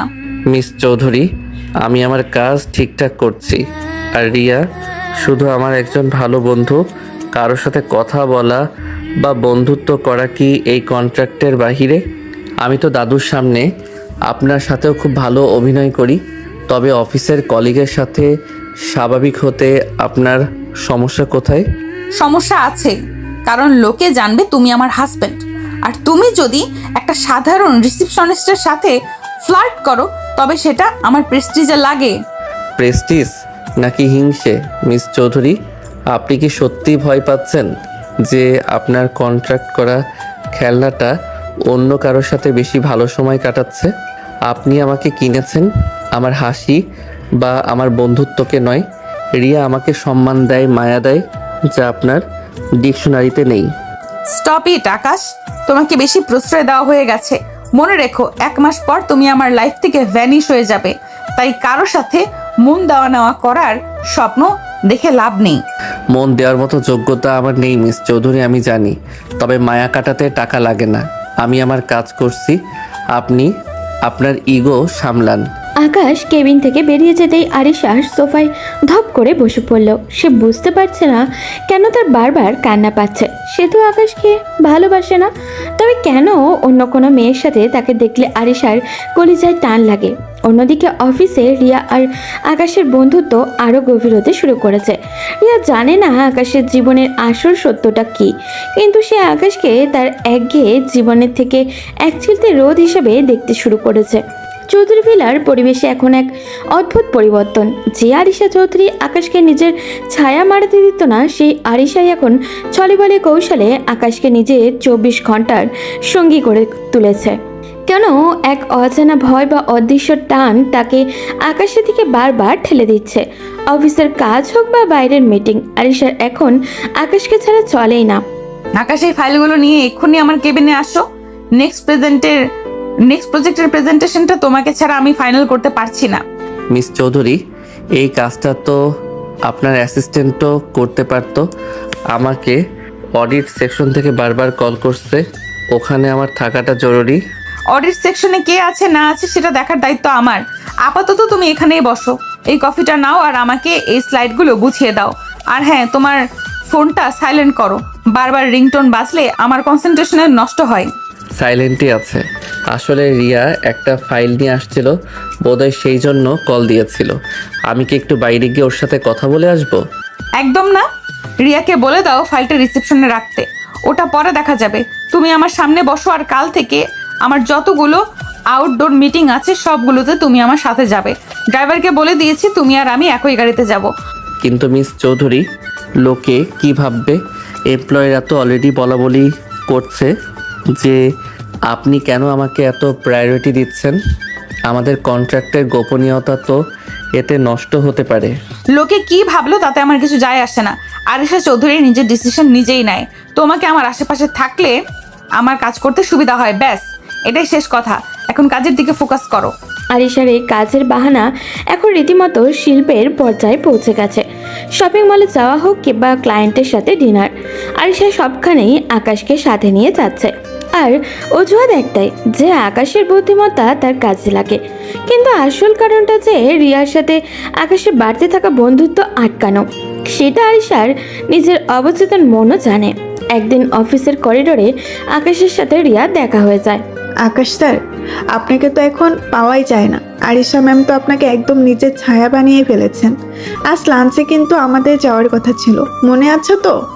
সরি রিয়া, আরিশা আজ একটা ইমার্জেন্সি মিটিং রেখেছে সিটি ক্লাবে। আমাকে এখনই বের হতে হবে। ইনশাল্লাহ কাল হবে। কালো কি ম্যাম আপনাকে ছাড়বেন? আমার কেন জানি মনে হচ্ছে আরিশা ম্যাম আপনাকে কারোর সাথে শেয়ার করতে চাচ্ছেন না। যাই হোক, সাবধানে যাবেন। রিয়া চলে যেতেই আরিশা পেছন থেকে এসে দাঁড়ালো। তার চোখে মুখে এক রাজকীয় গাম্ভীর্য, কিন্তু ভেতরে এক অজানা অস্থিরতা। আরিশা নিজের বিরক্তি চেপে আকাশের দিকে তাকিয়ে বাইরে যাওয়ার তাগাদা দিল। কথা শেষ হলো? আবার কি আমরা বের হতে পারি? এবার কি আমরা বের হতে পারি? দেরি হলে ক্লায়েন্ট ইমপ্রেসড হবে না। চলো। গাড়ির ভেতরে এখন পিনপত নীরবতা। আরিশা বারবার আর চোখে আকাশকে দেখছিল। আকাশ জানলার বাইরে তাকে শহরের যান্ত্রিকতা দেখছে। তার শান্ত অবয়ব আরিশার হৃদস্পন্দন বাড়িয়ে দিচ্ছে। হুট করেই একটা জোরালো ব্রেক কষল। আরিশা শরীরের ভারসাম্য হারিয়ে আকাশের কাঁধের উপরে গিয়ে পড়ল। কয়েক সেকেন্ডের জন্য সময় যেন থমকে গেল। মিস চৌধুরী, আপনি ঠিক আছেন তো? লেগেছে কোথাও? না, আমি ঠিক আছি। ড্রাইভার সাবধানে গাড়ি চালাও। আকাশ, তোমার শার্টের কলারটা একটু ঠিক করো। চৌধুরী গ্রুপের জামাই হিসেবে তোমাকে পারফেক্ট দেখা দরকার। আপনি কি সত্যি আমাকে চৌধুরী গ্রুপের জামাই ভাবছেন, নাকি এক মাসের একটা অভিনয়কে খুব বেশি সিরিয়াসলি নিচ্ছেন? যা হওয়ার হচ্ছে, বেশি প্রশ্ন করো না তো। এই 1 মাস তুমি আমার প্রপার্টির মতো, তাই আমি যেখানে নিয়ে যাব সেখানেই তোমাকে যেতে হবে। আরিশা ওই অধিকারবোধ আকাশের মনে এক অদ্ভুত অনুভূতি তৈরি করেছে। সে বুঝতে পারছে আরিশার এই কঠিন খোলসের নিচে একটা নরম মন আছে, যা একা থাকতে ভয় পায়। রাতে বাড়ি ফেরার পর দাদু যখন দুজনকে একসাথে গাড়ি থেকে নামতে দেখলো, তার মুখে একটা তৃপ্তির হাসি ফুটে উঠল। কি রে আরিশা, আজ তো তোদের ফিরতে অনেক রাত হলো। খুব কি কাজের চাপ, নাকি নাচ জামাই কিনে শহর ঘুরছিলি? কাজেরই চাপ ছিল দাদু। আকাশ না থাকলে আজ মিটিংটা সামলানো কঠিন হতো। আকাশ, তুমি ফ্রেশ হয়ে নাও, আমি কফি পাঠিয়ে দিচ্ছি। আকাশ নিজের ঘরে চলে গেল। আরিশা দরজার হেলান দিয়ে দাঁড়িয়ে আকাশের যাওয়ার পথের দিকে তাকিয়ে রইল। সে অনুভব করছে আকাশ এখন শুধু তার ক্লায়েন্ট নয়, তার অভ্যাসে পরিণত হয়েছে। যাকে সে দাস হিসাবে এনেছিল, সেই ছেলেই এখন তার মনের সিংহাসনে অলক্ষ্যে জায়গা করে নিচ্ছে। কিন্তু এই পরিবর্তন পরিণাম কি হবে তা কি কেউ ভেবেছে? আরিশার সঙ্গীত কিন্তু এই পরিবর্তনের পরিণাম কি হবে তা ভেবে আরিশা শঙ্কিত। হঠাৎ করে আরিশা আকাশকে বলে আগামীকাল তার কক্সবাজারে যাবে আনিসার একটা বিজনেস মিটিংয়ের জন্য। এরপর তারা কক্সবাজারে চলে আসে পরদিন সকালের ফ্লাইটে। আকাশ, ড্রাইভটা চেক করেছো? কক্সবাজারের একটা প্রজেক্ট, আমার ড্রিম প্রজেক্ট। বিদেশি ইনভেস্টররা আজ হোটেলের প্রেজেন্টেশন দেখবে। আমাদের কোনো ভুল করা চলবে না। সব রেডি মিস চৌধুরী। আমি ডাটাগুলো 3 বার ক্রস চেক করেছি। আপনি নিশ্চিন্ত থাকতে পারেন। সমুদ্রের এই নীল জল আর পাহাড়ের মাঝখানে এসেও আপনি শুধু বিজনেস নিয়ে ভাবছেন? একবার জানালার বাইরে তাকিয়ে দেখুন, প্রকৃতি কত সুন্দর। আমার কাছে সাকসেস প্রকৃতির চেয়েও বেশি সুন্দর আকাশ। তবে হ্যাঁ, তোমার কথা শুনে মনে হচ্ছে এখানে এসে অন্তত একবার সমুদ্রের পাড়ে হাঁটা উচিত। মিটিং শেষ হলে বিকেলে কি করা যাবে আমার সাথে? কক্সবাজারে একটি অভিজাত রেস্টুরেন্টের ব্যালকনিতে দাঁড়িয়ে আরিশা আর আকাশ কথাগুলো বলছিল। সমুদ্রের নোনা বাতাস আর ঢেউয়ের গর্জনে আরিশার গাম্ভীর্য যেন কিছুটা শিথিল হয়ে আসছিল। বিকেলের প্রেজেন্টেশন দারুণ সফল হলো। ইনভেস্টররা আকাশের বুদ্ধদীপ্ত উত্তরের প্রশংসা করে ডিল ফাইনাল করলো। আরিশার চোখে তখন এক অদ্ভুত তৃপ্তি। সন্ধ্যা নামতেই আরিশা সাধারণ একটি হালকা নীল শাড়ি পরে আকাশের সামনে এসে দাঁড়ালো। আপনাকে আজ খুব অন্যরকম লাগছে মিস চৌধুরী। এই কাঠখোট্টা বিজনেসম্যান আরিশার ভেতরে যে এমন স্নিগ্ধ একজন মানুষ আছে, তা হয়তো আজ সমুদ্র না থাকলে জানাই হতো না।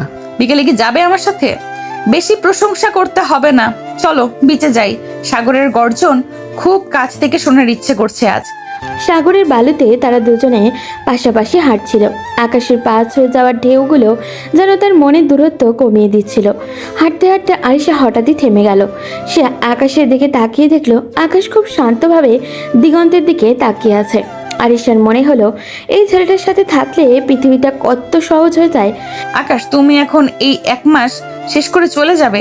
তখন তোমার কি আমার কথা মনে পড়বে, নাকি 50 লাখ টাকা পেয়ে অভাগা আরিশাকে এক নিমেষে ভুলে যাবে?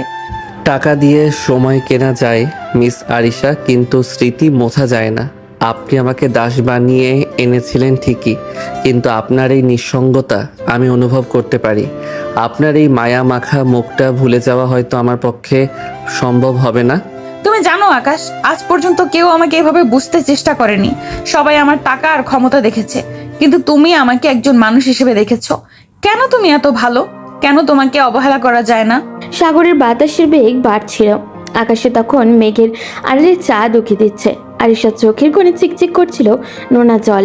হঠাৎই সে আবেগপ্রবণ হয়ে আকাশের হাতটা খুব শক্ত করে ধরল।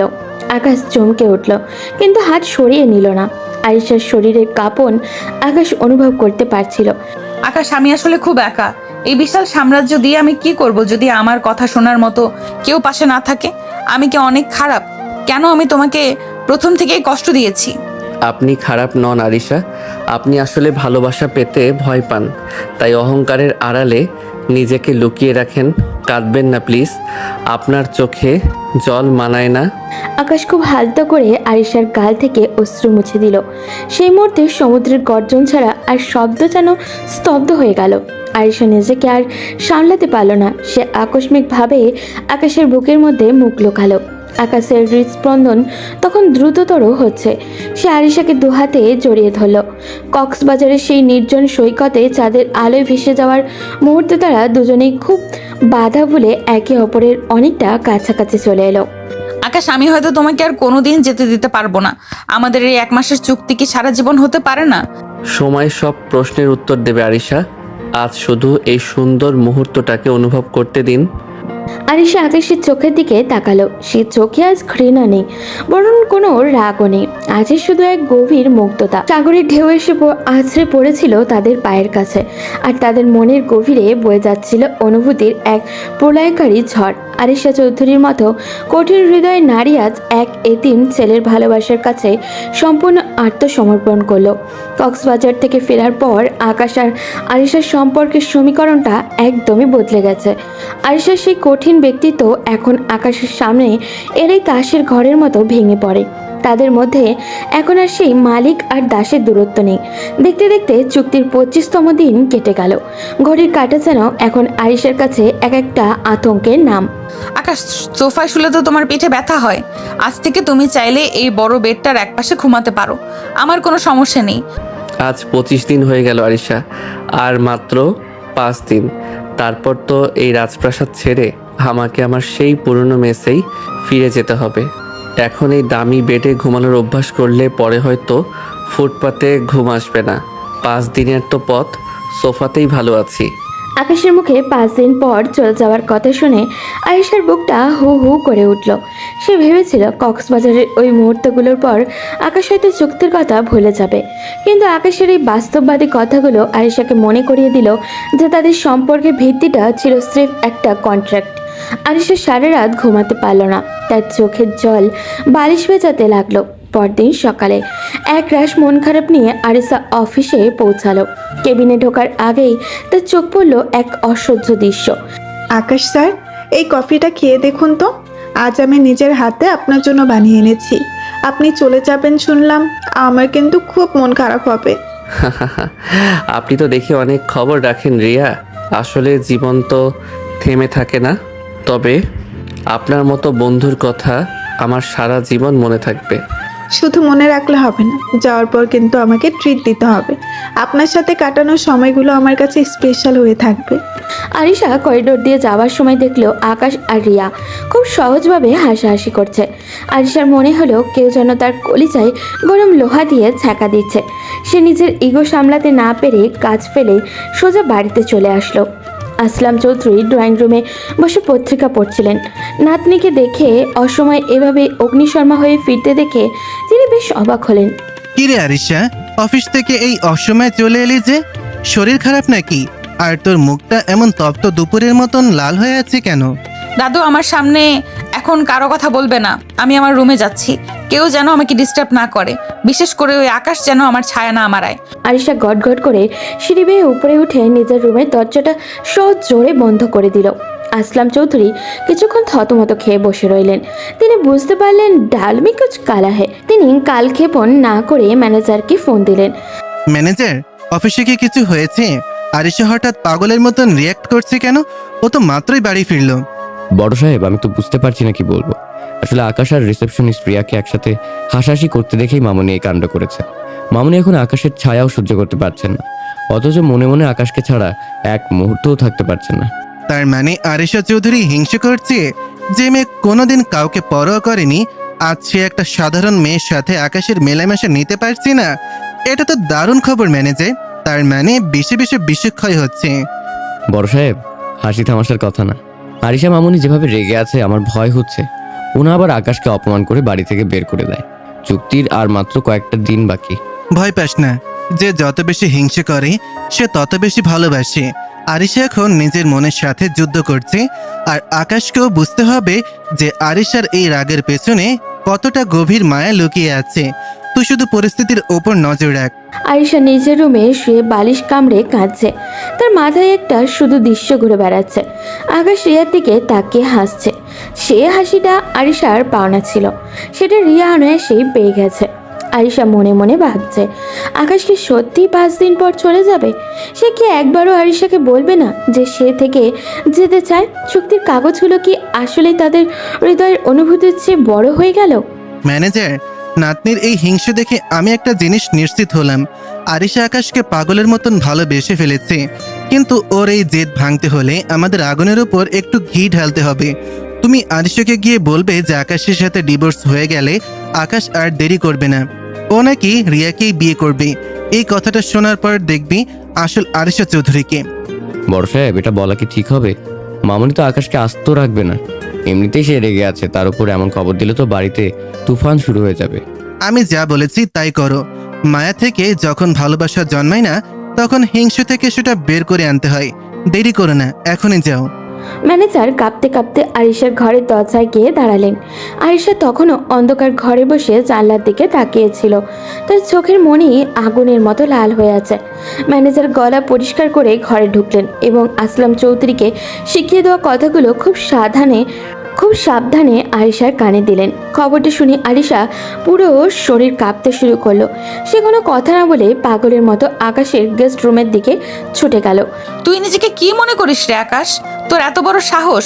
আমি তোকে ডিভোর্স দেওয়ার আগেই তুই বিয়ের স্বপ্ন দেখছিস? ঢং করিস না একদম। তুই ভেবেছিস আমি জানবো না? ওই রিয়াকে তুই বিয়ে করবি? 5 দিন শেষ হওয়ার আগেই তুই পরকাল গুছিয়ে ফেলছিস। ডিভোর্স? বিয়ের স্বপ্ন? আপনি কি আবোল তাবোল বলছেন আরিশা? আমি তো কিছুই বুঝতে পারছি না। আপনি মাঝরাতে এভাবে চড়াও হচ্ছেন কেন? তোকে আমি কেনা গোলাম হিসেবে এনেছিলাম, আর তুই আমার পেছনে ছুরি মারছিস। এখন তুই আমার স্বামী, আমি তোকে এখনো তালাক দেইনি। আর আমাদের এই চুক্তি শেষ হবে কি হবে না তা আমি এখনো ঘোষণা করিনি। আমার পারমিশন ছাড়া তুই অন্য কোনো মেয়ের দিকে তাকানোর সাহস পাস কোথা থেকে? সব পুরুষের সমান, চরিত্রহীন কোথাকার। মুখ সামলে কথা বলুন আরিশা। আপনি যাকে তাকে যা খুশি বলতে পারেন না। রিয়া শুধু আমার ফ্রেন্ড, আর আমাদের মধ্যে তো বিয়ের কোনো ভিত্তিই ছিল না। এটা তো একটা কন্ট্রাক্ট ছিল। 5 দিন পর আমি তো আপনার কাছে কেউ না, আমি তো চলেই যাব। তখন আমি কার সাথে থাকলাম তাতে আপনার কি? কেউ না মানে কি? খবরদার আকাশ, ওই রিয়ার নাম নিবি না। ব্যক্তিত্বের দোহাই দিস না একদম। তোর মতো একটা এতিম ছেলের কিসের ব্যক্তিত্ব? তুই তো স্রেফ একটা ভাড়া করা অ্যাক্টর। এখন যাবি ওই রিয়ার কাছে গিয়ে পীড়িত করবি তো? সেটা আমি হতে দেব না। তোকে আমি ছাড়বই না। দেখি তুই কিভাবে বিয়ে করিস। যথেষ্ট হয়েছে আরিশা চৌধুরী। আপনার এই ইগো আর এই সন্দেহবাতিক মন নিয়ে আপনি কোনোদিন সুখী হতে পারবেন না। চরিত্র নিয়ে কথা বলবেন না। আমি আপনার কেনা হতে পারি, কিন্তু আমার ব্যক্তিত্ব আপনার ওই 50 লাখ টাকার চেয়ে অনেক বেশি দামি। আপনি পাগল হয়ে গেছেন আরিশা। আপনার এই জেদ আপনাকে ধ্বংস করে দিচ্ছে। আমি আর এক মুহূর্ত আপনার সাথে কথা বলতে চাই না। আরিশা আর আকাশ একে অপরের দিকে হিংস্রভাবে তাকিয়েছিল। রাগে আরিশার টেবিলের উপরে থাকা কাচের গ্লাসটা সজোরে ফ্লোরে আছড়ে ভেঙে পড়ল। কাঁচের টুকরো ছিটকে আকাশের হাতে লাগলেও আকাশ ভ্রুক্ষেপ করলো না। আরিশা আকাশের আরও কাছে এগিয়ে গিয়ে তার কলারটা টেনে ধরল। মাঝরাতের নিস্তব্ধতা ভেঙে থ্রিভিলাসী ঘরে শুরু হলো এক ভয়াবহ লড়াই। কিন্তু এই লড়াইয়ের আড়ালে আরিশার চোখের কোণে যে জল গড়িয়ে পড়ছিল তা কেবল আকাশের হারানোর ভয় ছাড়া আর কিছুই ছিল না। ম্যানেজার চাচা, আকাশ কোথায়? ওকে কি আমি বসিয়ে বসিয়ে বেতন দেই যে ও রিসেপশনে গিয়ে ওই রিয়ার সাথে ঘন্টার পর ঘন্টা আড্ডা দেবে? ওকে এখনই আমার কেবিনে আসতে বলুন। কোনো অজুহাত আমি শুনতে চাই না। এই অফিসে কে বস আর কে এমপ্লয়ি সেটা আজ আমি বুঝিয়ে দেব। আপনি যান এখান থেকে। মামুনি, আকাশ তো একটা ফাইল চেক করতে গিয়েছিল, ও আসছে, তুমি শান্ত হও। এত রাগ করলে তোমারই শরীর খারাপ করবে। আমি ওকে পাঠিয়ে দিচ্ছি। ম্যানেজার বেরিয়ে যেতেই আরিশার কাছের দেওয়ালের উপর দিয়ে দেখলো আকাশের রিয়া হাসাহাসি করছে। রিয়ার হাতের ছোঁয়া আকাশের কাঁধে লাগতেই আরিশার মাথার রক্ত যেন চড়ে গেল। কিছুক্ষণ পর আকাশ কেবিনে ঢোকা মাত্রই আরিশার কানে কথা না বলে ধীর পায়ে এগিয়ে গিয়ে কেবিনের ভারী দরজাটা লক করে দিল। বাইরের শব্দ যেন এক লহমায় নিস্তব্ধ হয়ে গেল। আরিশা, আপনি দরজা লক করলেন কেন? আর এভাবে আমার দিকে এগিয়ে আসছেন কেন? কোনো জরুরি ফাইল সাইন করতে হবে? আপনার চোখ মুখ এমন লাল হয়ে আছে কেন আরিশা? ফাইল তো অনেক সাইন হবে আকাশ, কিন্তু তার আগে বলো রিসেপশনে রিয়ার সাথে কি এত রসলো গল্প হচ্ছিল? তোমাকে কি আমি এখনো প্রেম করার জন্য এনেছি এখানে? অধিকার নেই মানে? তুই এখনো আমার বাড়িতে আছিস, আমার নাম ব্যবহার করছিস, তোর প্রতিটা নিঃশ্বাসের ওপর আমার অধিকার আছে। তুই অন্য কোনো মেয়ের দিকে তাকাবি না। তাকাবি আর আমি সয়ে নেব? আপনি আবার শুরু করলেন। রিয়া শুধু কাজের কথা বলছিল। আপনার এই সন্দেহবাতিক মনটা কবে ঠিক হবে? আমি আপনার চুক্তিবদ্ধ স্বামী হতে পারি, কিন্তু আমার ব্যক্তিগত জীবনের উপর আপনার কোনো অধিকার নেই। আপনি সীমা ছাড়িয়ে যাচ্ছেন আরিশা। আরিশা একের পর এক ধাক্কা দিয়ে আকাশকে পেছনের দিকে সরিয়ে নিতে যেতে লাগলো। তার চোখে তখন হিংসে আর ভালোবাসার এক বিধ্বংসী আগ্নেয়গিরি। আকাশ পেছনের দিক থেকে সরতে সরতে হঠাৎই কেবিনে রাখা সোফার সাথে পা লেগে ভারসাম্য হারিয়ে ধপ করে পড়ে গেল। আরিশা সেই সুযোগে আকাশের উপরে ঝুঁকে পড়ল। আরিশার চুলের ঘান আর শরীরের উষ্ণতা আকাশের স্বল্প প্রতিরোধ ভেঙে দিল। আরিশা আর কোনো কথা না বলার সুযোগ দিল না। সে নিজের সমস্ত আবেগ আর না বলা অভিমানটুকু ঢেলে দিয়ে আকাশের ঠোঁটে নিজের ঠোঁট ডুবিয়ে দিল। চুপ করেছিস কেন? রেসপন্স কেন করছিস না? নাকি আমাকে এখন এইভাবে মেনে নিতে পারছিস না? নাকি ওই রিয়ার ছোঁয়া পাওয়ার পর আমার এই পাগলামি তোর কাছে বিষ মনে হচ্ছে? বল আকাশ, কথা বল। কেন করিস এমন আকাশ? কেন আমাকে এত কষ্ট দিস? তুই জানিস না তোকে আমি অন্য কারোর সাথে দেখলে আমার কলিজা ছিঁড়ে যায়? আরিশা, আপনি জানেন না আপনি কি করছেন? আপনি আমাকে পাগল করে দিচ্ছেন। আমি তো নিজেকে সামলানোর চেষ্টা করছিলাম, কিন্তু আপনি তো সব বাঁধ ভেঙে দিলেন। আপনি কি আসলেই চান আমি আপনাকে সেভাবে গ্রহণ করি যেভাবে একজন স্বামী তার স্ত্রীকে করে? আকাশ আর নিজেকে আটকে রাখতে পারল না। সেও আরিশার কোমর শক্ত করে হাত জড়িয়ে ধরে তাকে নিজের বুকের উপরে টেনে নিল। এবার আকাশ নিজেই পাগলের মতো আরিশার ঠোঁটে নিজের ঠোঁট চেপে ধরল। আরিশা প্রথমবার কোনো পুরুষের এমন বলিষ্ঠ আর আদিম ছোঁয়া পেয়ে নিজেকে সামলাতে পারছিল না। আকাশের হাত যখন আরিশার কোমর আর স্পর্শকাতর জায়গাগুলোতে বিচরণ করতে লাগলো, আরিশার সারা শরীরে বিদ্যুৎ খেলে গেল। তার সমস্ত দম্ভ আর আভিজাত্য যেন এই এক চিলতে আগুনের কাছে আত্মসমর্পণ করলো। আমাকে ছেড়ে যাবি না তো আকাশ? এই 5 দিন শেষ হওয়ার পর তুই কি আমাকে এই নরকে একা রেখে চলে যাবি? আমি তোকে ছাড়া বাঁচতে পারবো না আকাশ। আমি আজ স্বীকার করছি, আমি তোর কাছে হেরে গেছি। আপনার এই পাগলামি আমাকে আপনার মায়ায় চিরতরে বেঁধে ফেলেছে আরিশা। আমি জানতাম না এই কঠিন হৃদয়ের নিচে এতটা প্রেম জমা ছিল। আজ থেকে আপনি শুধু আমার আর আমি শুধু আপনার। কোনো চুক্তি আমাদের আলাদা করতে পারবে না। আমি থাকবো তোমার এই এলোমেলো জীবনটা গুছিয়ে দেওয়ার জন্য। আমি থাকবো। কেবিনের ভেতরে তখন সময় থমকে আছে। বাইরে পৃথিবীর ব্যস্ততা থাকলেও ভেতরে দুটি অশান্ত হৃদয় একে অপরের উষ্ণতায় শান্ত হচ্ছিল। আরিশার এলোমেলো হয়ে যাওয়া চুল আর আকাশের ঘামার্ত ললাট সাক্ষ্য দিচ্ছিল যে আজ থেকে তাদের সম্পর্কের কন্ট্রাক্টটা হৃদয়ের দলিল হয়ে গেছে। আরিশা আরিশা আর বুঝতে পারলেও ক্ষমতা দিয়ে পৃথিবী জয় করে গেলেও মায়া আর তীব্র আকর্ষণ দিয়ে একজন মানুষের আত্মা জয় করা যায়। কেবিনের ভেতরে তখন আবেগ আর উষ্ণতার এক চূড়ান্ত মুহূর্ত বইছিল। ঠিক সেই সময় হঠাৎই দরজায় সজোরে টোকা পড়ার শব্দে দুজন যেন আকাশ থেকে আছড়ে পড়ল। আরিশা আর আকাশ এক ঝটকায় একে অপরের থেকে আলাদা হয়ে ছিটকে দুদিকে সরে গেল। দুজনের অবস্থান তখন ভীষণ বিধ্বস্ত। আরিশার পরের ফর্মাল শার্টের ওপরে বোতামগুলো খোলা, ইন করা শার্ট বের হয়ে এসেছে আর দামি ব্লেজারের মাঝের উপরে পড়ে আছে। ব্লেজারটা মেঝের উপরে পড়ে আছে। তার চুলগুলো এলোমেলো হয়ে মুখের উপরে এসে পড়েছে আর চোখের কাজল লেপটে একাকার। আর আকাশ শার্টের অবস্থা করুন। সে হাঁপাতে হাঁপাতে নিজেকে সামলানোর চেষ্টা করছে।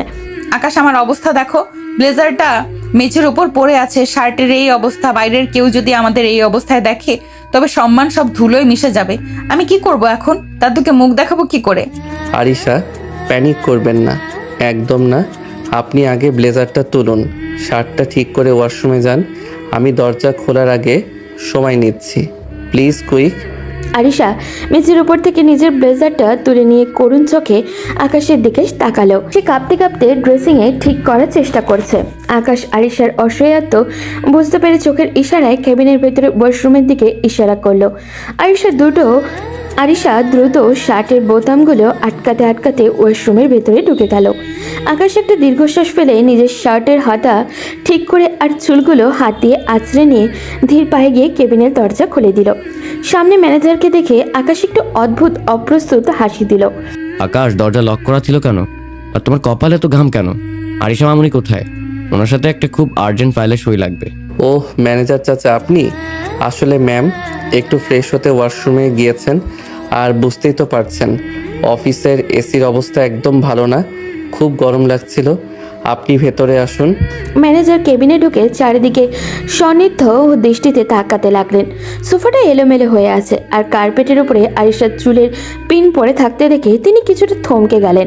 ম্যানেজার যখন আরও সামনে এগিয়ে মেঝের দিকে তাকাতে যাচ্ছিলেন, আকাশ বুঝতে পারল এখনই ওনার ফোকাস অন্যদিকে সরাতে হবে। সে হুট করেই অদ্ভুত আর আবোল তাবোল প্রশ্ন করতে শুরু করলো। আচ্ছা ম্যানেজার চাচা, আপনি কি কখনো ভেবেছেন যে পৃথিবীর সব মানুষ যদি একদিন হঠাৎ করে উল্টো হয়ে হাঁটতে শুরু করে তবে কি আমাদের অফিসের সিলিং ফ্যানগুলো মেঝেতে লাগাতে হবে? সুতো কি তখন আমরা গ্লাভস হিসেবে হাতে পরবো? কি বলছো আকাশ? তোমার কি মাথা ঠিক আছে? আমি অফিসের ফাইলের কথা বলছি আর তুমি উল্টো হয়ে হাঁটার গল্প করছো কেন? তোমার চোখ মুখ তো দেখি কেমন লাল হয়ে আছে। আরে চাচা, এটা একটা সাইকোলজিক্যাল প্রশ্ন। আর একটা কথা বলুন তো, সমুদ্রের সব জল যদি একদিন হঠাৎ স্ট্রবেরি জুস হয়ে যায় তবে কি মাছগুলো সব মিষ্টি হয়ে যাবে? আপনি কি কখনো মিষ্টি ইলিশ মাছের কথা কল্পনা করেছেন? ইলিশ মাছের সাথে চিনি খেলে কেমন লাগবে বলুন তো? আকাশ, তুমি কি আজ অসুস্থ নাকি আরিশা মামুনি তোমাকে বেশি বকাঝকা করেছে? এসব কি পাগলের মতো কথা বলছো? তোমার পালস তো মনে হচ্ছে অনেক ফাস্ট। আমি একদম ফিট চাচা। আসলে আমি ভাবছিলাম যে বিড়াল যদি কথা বলতে পারতো তবে কি তারা আমাদের ইনক্রিমেন্টের জন্য সুপারিশ করত? আপনি কি কখনো কোনো বিড়ালের ইন্টারভিউ নিয়েছেন? বিড়ালরা কি অ্যাকাউন্টিংয়ে ভালো হয়? ম্যানেজার আকাশের এই অর্থহীন কথা শুনে নিজের কপালে হাত দিলেন। তিনি ভাবলেন আকাশ হয়তো কাজের প্রেসারে পুরোপুরি মানসিক ভারসাম্য হারিয়ে ফেলেছে। তিনি আর কেবিনের পরিবেশ নিয়ে সন্দেহ করার কথা ভুলে গিয়ে আকাশকে শান্ত করার চেষ্টা করতে লাগলেন। এরই মধ্যে ওয়াশরুম থেকে আরিশা নিজেকে পুরোপুরি পরিপাটি করে বের হয়ে এলো। তার চেহারায় এখন সেই আগের বর্ষলভ গাম্ভীর্য, যদিও গালের লালিমা তখনও পুরোপুরি মোছেনি। ম্যানেজার চাচা, আপনি ওখানে? আকাশকে ইগনোর করুন। ও মাঝে মাঝে বেশি বই পড়ে, এমন উইয়ার্ড সব কথাবার্তা বলে। দিন, ফাইলটা দিন, আমি সই করে দিচ্ছি। মামুনি, আকাশ তো দেখি বিড়ালের ইন্টারভিউ আর মিষ্টি ইলিশের গল্প শোনাচ্ছে আমাকে। ওর জন্য বোধহয় একজন ডাক্তার লাগবে। যাই হোক, আপনি সইটা করে দিন, আমি এক্ষুনি বের হব। আমার কেন জানি এখানে বেশিক্ষণ থাকতে অস্বস্তি লাগছে। আরিশা দ্রুত সই করে দিলেন ম্যানেজারের ফাইলটা নিয়ে এক প্রকার দৌড়ে কেবিন থেকে বেরিয়ে গেলেন। তিনি যাওয়ার সময় মনে মনে ভাবছিলেন যে আরিশার সাথে থাকতে থাকতে বেচারা আকাশের মাথাটা বোধহয় সত্যিই গেছে। ম্যানেজার চলে যেতেই আরিশা আর আকাশ একে অপরের দিকে তাকিয়ে হো হো করে হেসে উঠল। তাদের এই হাসির আড়ালে লুকিয়েছিল এক গভীর স্বস্তি আর একে অপরের প্রতি জন্মানো সেই তীব্র অনুভূতি। কেবিনের সেই ঘটনার পর থেকে আকাশ আর আরিশার সম্পর্কটা এখন আর চুক্তির মধ্যে সীমাবদ্ধ নেই। অফিসের চার দেওয়াল আর চৌধুরী ভিলার অন্দরমহলে এখন চুইয়ে পড়ছে তাদের গোপন রোম্যান্স। আরিশার সেই তপ্ত মেজাজ এখন আকাশের একটা হাসিতেই জল হয়ে যায়। তবে অফিসের সবার চোখ এড়াতে তারা শুরু করেছে এক মিষ্টি লুকোচুরি প্রেম। আকাশ এই ফাইলটা নিয়ে একটু লাইব্রেরিতে আসো তো, একটু রেফারেন্স চেক করতে হবে। আসছি ম্যাম। লাইব্রেরির অন্ধকার কোণে বুক শেলফের আড়ালে আকাশ ফাইল হাতে দাঁড়িয়ে আরিশার পেছন থেকে এসে ওর হাতটা জাপটে ধরল। আকাশ চমকে ফিরে তাকাতেই দেখলো আরিশার মুখে একটা দুষ্টুমি ভরা হাসি। আরিশা, কেউ দেখে ফেললে তো কেলেঙ্কারি হয়ে যাবে। অফিসের মাঝখানে এসব কি পাগলামি? কেউ দেখবে না, ম্যানেজার চাচা মিটিং আর বাকিরা লাঞ্চে। কতক্ষণ ধরে তোমাকে শুধু দূর থেকে দেখছি, একবার ছুঁয়ে দেখতে ইচ্ছে করছিল। 5 দিনের চুক্তি তো কবেই শেষ হয়েছে আকাশ, এখন কি আমাকে একটু ভালোবাসার অধিকার দেওয়া যায় না? আরিশার কপালে আলতো করে চুমু খেলো। অধিকার তো তুমি সেদিনই আদায় করে নিয়েছো, যেদিন আমার কলার ধরেছিলে। এখন চলো এখান থেকে বের হই, কেউ দেখলে কিন্তু দাদুর কানে খবর চলে যাবে। এই লুকোচুরি শুধু অফিসেই নয়, বাড়িতেও চলতে থাকে। গভীর রাতে সবাই যখন ঘুমিয়ে পড়ে আরিশা পা টিপে টিপে আকাশের গেস্ট রুমে চলে আসে। কখনো আইসক্রিম শেয়ার করে, তো আবার কখনো বা জানলার পাশে বসে চাঁদের আলোয় গল্প করে রাত পার করে দেয় ওরা। আয়েশা বুঝতে পারে এই লুকোচুরি আর ভালো লাগছে না ওদের। সে চায় আকাশকে বুক ফুলিয়ে নিজের স্বামী হিসেবে পরিচয় দিতে। পরদিন সকাল, আয়েশার সোজা আসলাম চৌধুরীর রুমে গিয়ে দাঁড়ালো। দাদু, তোমার সাথে আমার একটা সিরিয়াস কথা আছে। আমি আর লুকোচুরি করতে চাই না। আমি আকাশকে সামাজিকভাবে বিয়ে করতে চাই, সবাইকে জানিয়ে ধুমধাম করে। কি বললি তুই? তুই তো আকাশকে স্রেফ একটা কন্ট্রাক্ট হিসেবে এনেছিলি, হঠাৎ সামাজিক বিয়ের সিদ্ধান্ত কেন? তুই কি এই এতিম ছেলেটার সাথে সারা জীবন কাটাতে পারবি? পারবো দাদু, ও এতিম হতে পারে কিন্তু ওর মনটা অনেক বড়। ও আমাকে মানুষ হিসেবে চিনতে শিখিয়েছে। ওর মেধা আর ওর ভালোবাসা আমার জেদকে হারিয়ে দিয়েছে। আমি ওকে ছাড়া আর কাউকে নিজের জীবনে ভাবতে পারি না। আমি তো জানতামই যে তোদের এই নাটক একদিন সত্যি হবে। ম্যানেজার আমাকে সব খবরই দিত। তুই রাজি ছিলি না বলেই আমি চুপ ছিলাম। আর যখন তুই নিজে থেকে এসেছিস তখন আমি না বলি কি করে? আমি তো চাই আমার নাতনি সুখে সংসার করুক।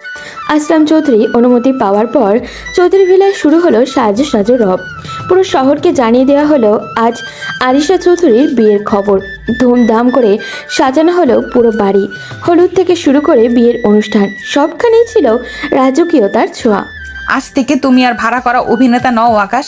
আজ থেকে তুমি এই সাম্রাজ্যের আর আমার হৃদয়ের সত্যিকারের রাজা। আর আপনি আমার চিরকালের অহংকারী রানী।